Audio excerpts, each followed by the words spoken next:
What's going on, gamers? It's your boy Diggs Gaming. Welcome back to Off Hunting's Gaming News.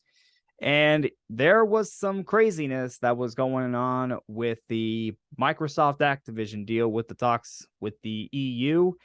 And as it turns out, Sony was a part of this. But even before all of that, Microsoft officially announces the 10-year deal with Nintendo that has officially been signed. So Call of Duty is coming to Nintendo once again. But that was not the biggest story from this. Also, before these talks, we found out that they also signed a 10-year deal with Nevada, which they were one of the companies that was having concerns about this. And this was because of cloud gaming. And really, we still have not reached the potential of cloud gaming. So as cloud gaming grew and Microsoft had Call of Duty, which we all know Microsoft's been really talking about cloud gaming. So what would that do there? But no, they have signed a 10-year deal to bring those games to Nevada. And now they're on board with this deal. It's crazy to me how that transpired before then. This was a great look for Microsoft to do, but we know why they did it. They did it to make themselves look good because you sign a 10-year deal with Nintendo to bring Call of Duty there, and it looks good for you, but you also know nobody's going to buy these games for Nintendo products. There's just no way. And how would you even optimize a game like Call of Duty for Nintendo, knowing that the console isn't as powerful as the Series XS or the PlayStation 5? So we understand why they signed these deals. They're doing everything they can to try to get this deal to go through. Although there was some confusion when they officially announced these because they had talked about other Xbox games, or that was the language I was going through. But no, it's just for Call of Duty, just for Call of Duty. And yeah, that happened beforehand. And then during these meetings, it was a lot of Microsoft executives just talking about how they need this deal to go through, like we all saw. So they brought out some numbers on Sony's dominance lately, and they talked about how there's like a 70-30 split, with Sony, of course, having the 70, Microsoft having the 30, with, I believe it's 80-20 in Europe and 96-4 in Japan. And that's a really big amounts. Now, they did not include Nintendo with this, and you kind of see the reasoning behind it when they did explain it. It's because the Nintendo is not really competition for them, because Nintendo's just doing their own thing with the type of games that they're making and their target audience. They're not really in competition with Microsoft or with Sony when it comes to the consoles in general. And you do kind of understand all that. And then they also talked about, of course, the deals that they signed. And then they also brought up, I don't know if it was literally the contract, or if it was just like a prop, but they said they still had the contract in hand and they have not heard back from Sony yet. So Microsoft is doing everything that they feel that they have to do to make sure that this deal goes through. And I would just love to be a fly on the wall at these meetings to really understand just what is going on there, which, again, I would just love to be a fly on the wall. I would love to see what they're talking about, how they're describing it, and really how the reaction is from everyone else there. It sounds a little comical when you're reading about it, but I mean, that's just how it is. That's just what's been going on here. And as this continues and just continues to go on, I just don't know what more is going to happen. I don't know what more anyone could really say about this. And Microsoft has been talking, and they have accused Sony of trying to protect its 2-decade dominance when it comes to this Activision merger. But that's not entirely true. You may get that feeling, but in reality, Microsoft has taken the lead during these console battles that they've had with Sony, with the start of the PlayStation 3, Xbox 360 era. Remember, Microsoft had a huge lead over Sony, and people were wondering if Sony was going to be able to survive that specific generation of consoles, because Sony just really shot themselves in the foot early on. But then they got their act together, and Microsoft, unfortunately, started to go a little bit downhill. They forgot just what everything meant. And then they were playing from behind the next generation, because when they announced the Xbox One, they weren't really talking about games. They were talking more about the media capabilities with the console. And that really did hurt them. So Microsoft has taken the lead during this console battle. During this time, they just shot themselves in the foot. That's pretty much what happened. And now this is part of a way to try to get back to as close as they can with Sony. And I want to denounce this false narrative that Sony's just being a big old crybaby about that they should just stop trying to fight this. They're not going to do that. Microsoft is their competitor. Why should they just let this go? And I completely understand why people would say this, but Sony's not being a big old crybaby about it. They're doing what they are supposed to do when a type of deal like this happens. That's the case. Remember, this is an almost $70 billion purchase with one of the biggest publishers that has maybe the biggest franchise. So, of course, they're going to be fighting them on this. Of course, they would not want this deal to go through. Nobody's in the wrong for this when it comes to Microsoft and Sony about this, because they are doing exactly what they are supposed to be doing. You got to stop trying to put that narrative out there. I mean, if you're a company, of course, that's what you're going to be doing. If Sony was the one that was trying to buy Activision, you could bet Microsoft would be doing just what Sony's doing right now. And I also saw this argument on Twitter that Sony is just being so anti-consumer, that they are anti-consumer. And that really just blew my mind. And it got me a little angry, because no, Sony is not anti-consumer, and neither is Microsoft. Neither one of them are anti-consumer. And I don't know why that narrative is being started that Sony's anti-consumer. If you're anti-consumer, you are not waiting to release games until they're finished.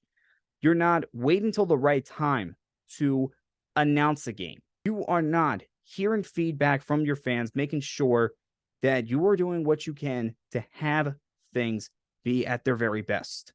That's what Sony has done for a long time. It's what they're going to continue to do for a long time. Have there been missteps? Of course. And Microsoft's had some missteps. Neither one of them are anti-consumer, and neither one of them are in the wrong when it comes to this purchase. Neither one of them. They are both doing exactly what they should be doing.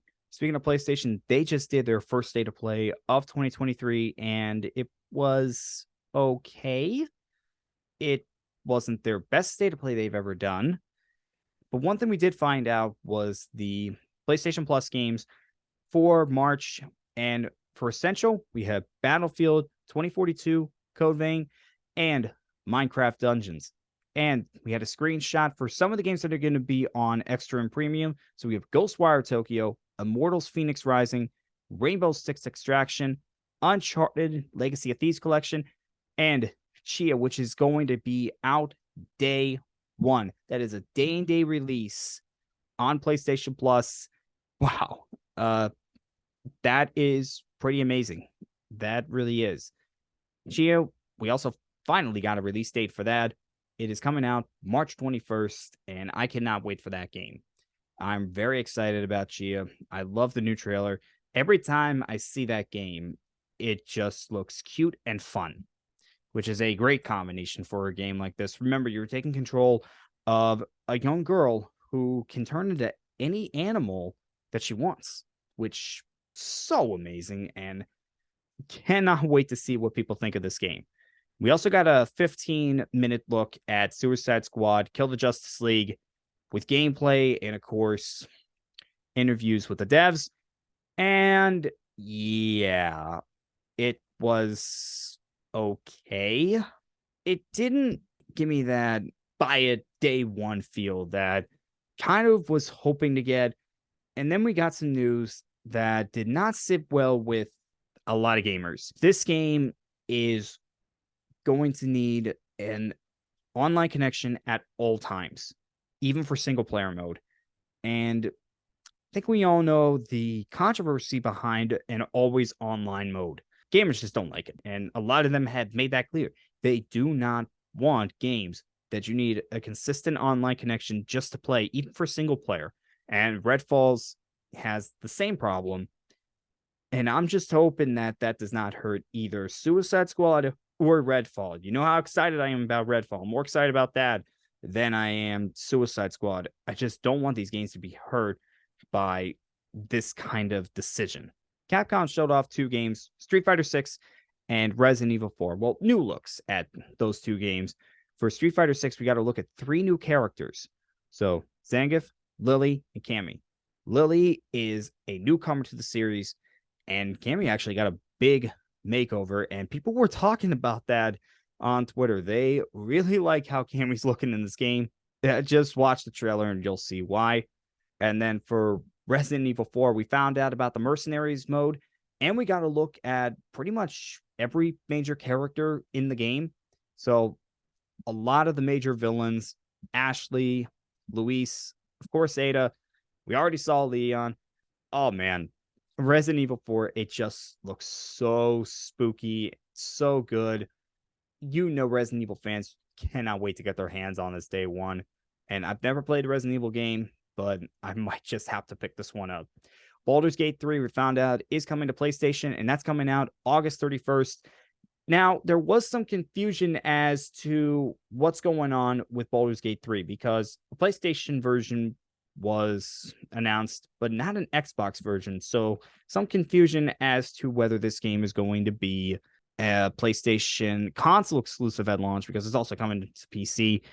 But the developers cleared that up rather quickly, and they just said that the Xbox version is just not ready to be shown off, that they are working on one, but they're having technical issues with it, particularly with the split screen co-op, and they're just not ready to show off that game, which fine. Just announce it, release it whenever it's ready. You do not want to rush this. That's fine. And we'll see when that version is officially announced and how far it is from the actual launch of this game. Of course, we got a new look at Destiny 2 Lightfall, which is coming out very soon. And I mean very soon, in 2 days at the time of this recording. So by the time you listen to this, it might already be out. And of course, Destiny 2. I mean, you either love it or you hate it. And if you love it, then you can't wait for Lightfall. I love Destiny, so I can't wait for Lightfall. Sony did announce 5 PlayStation VR 2 games. Well, some were announced for the first time, and some we got another look at. First game that was shown off was the Foglands, a very creepy first-person shooter. We got Green Hell, a survival game. Then we took a look at a very fast-paced first-person shooter, Synops. I believe that's how it's called. The next game we got to take a look at is actually based off the Foundation series of books. It is titled Journey to Foundation. It sounds pretty interesting. It looks pretty interesting. And then this one, which, oh my God, the concept is very, very cool. It's called Before Your Eyes, which every time you blink, you're going to jump forward in time. It just sounds so interesting, and it sounds like the perfect game for VR, and I'm actually want to see what people are going to say about this. So nothing too big, which we were kind of hoping, maybe Half-Life Alyx or another bigger VR game, but no, this is what we saw. Humanity, we finally got a new look at that, and it is interesting. It is very interesting. You take control of a dog that's trying to get these humans to a safe spot. I'm guessing that's what you're doing. That's going to be released in May. Goodbye, Volcano High. I have been waiting to get an official release date for this game since it was shown off at the Future of Gaming showcase where they announced the PlayStation 5. That's when this game was announced. This game was announced 2.5 years ago. We didn't know when it was coming out. Now we do. It is coming out June 15th. So glad we finally have a release date for that. Naruto and Boruto, Ultimate Ninja Storm Connections. I mean, it's a Naruto game. What more can we say? And the final thing was Wayfinder. Got a new look at that. And yeah, that was the state of play. Kind of disappointing for a lot of people.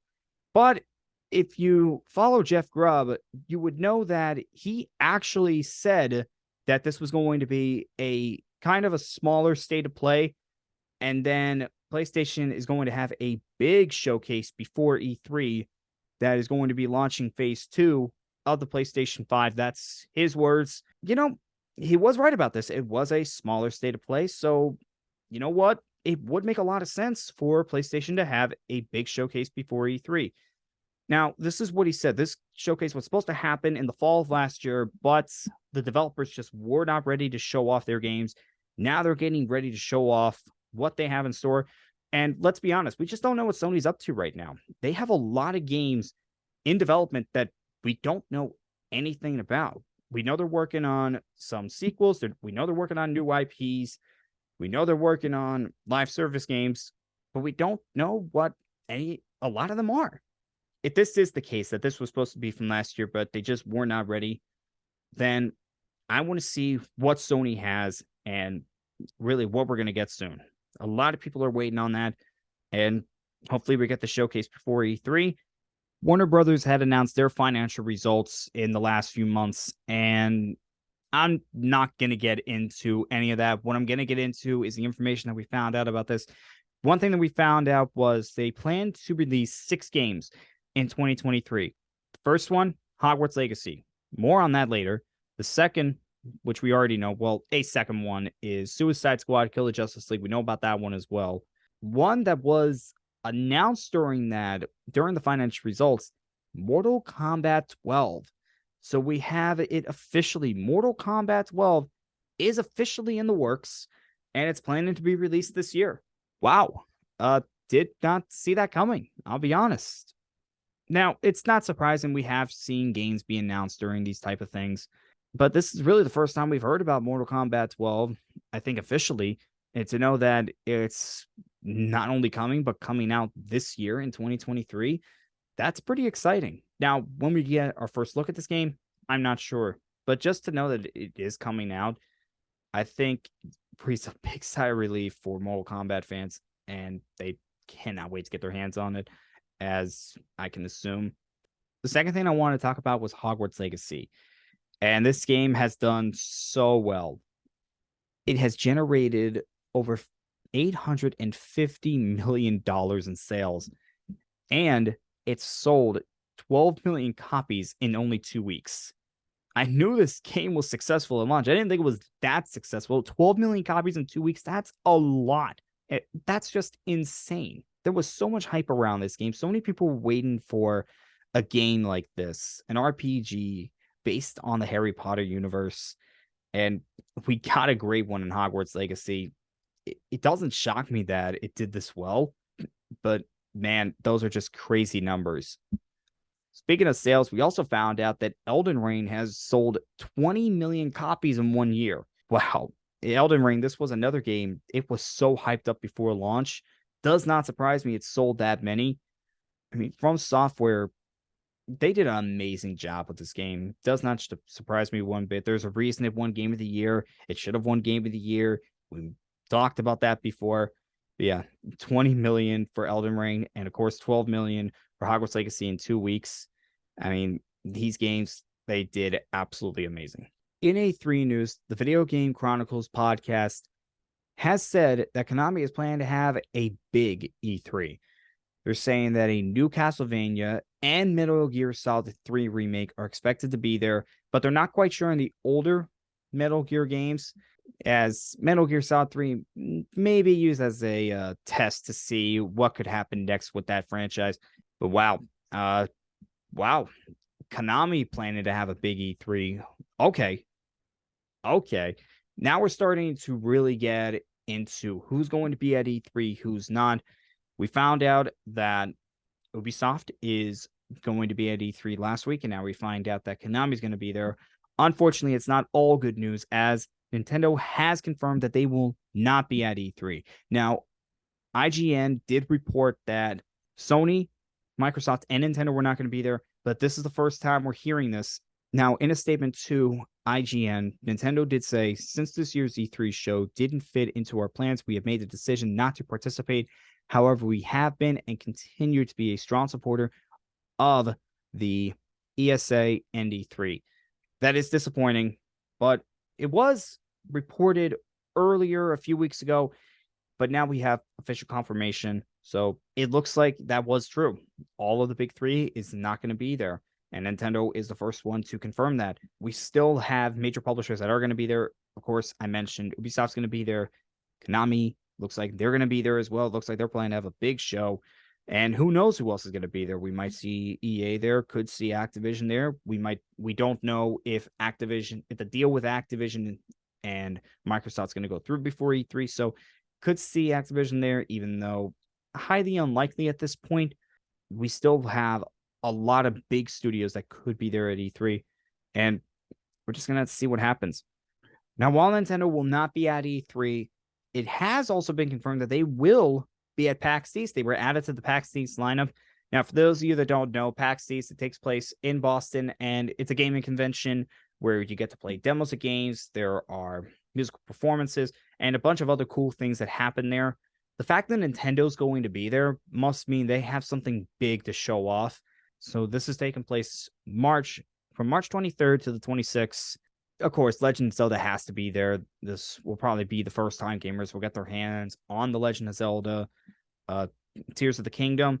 However, I wonder what else Nintendo would have in store for PAX East. I wonder if they really would have anything else there, or if it would just be Legend of Zelda. I highly doubt it would just be Legend of Zelda. I would think that they would have other games that they would want to have shown out there. But we're just going to have to wait and see. But the fact that they're there, that's pretty big. Moving on, Tango Gameworks founder Shinji Mikami, hopefully I pronounced that right. Sorry if I didn't, has announced that he will be leaving the company. And then Bethesda also announced in a statement this as well. Shinji, of course, he's the founder of Tango Games, and they have made, of course, Ghostwire Tokyo. That's the recent one. They just made Hi-Fi Rush. Of course, they made Evil Within and a few other games. It's always a little sad when you see the founder of a company leave, but apparently this has been in the works for a while, and it's not going to happen right away. It's going to happen in the next few months, and there is a plan in store, apparently, and we're just going to see what happens with Tango Gameworks after this does happen and what they have in store. Moving on, it was discovered that Microsoft did raise the prices of the Xbox Series XS in Sweden. So first, it was Japan. Now it's Sweden, and this doesn't really surprise anybody. We knew this was the direction that Xbox is going to be headed, and we'll have more updates on if any other country is going to get price increases when they do happen. And that is all the gaming news that I have for you tonight. There is going to be a Pokemon Presents this week, celebrating Pokemon Day from the Pokemon Company. I will be reporting on that and any other gaming news that has come out during that week. I am Diggs Gaming, and I will see you guys next time.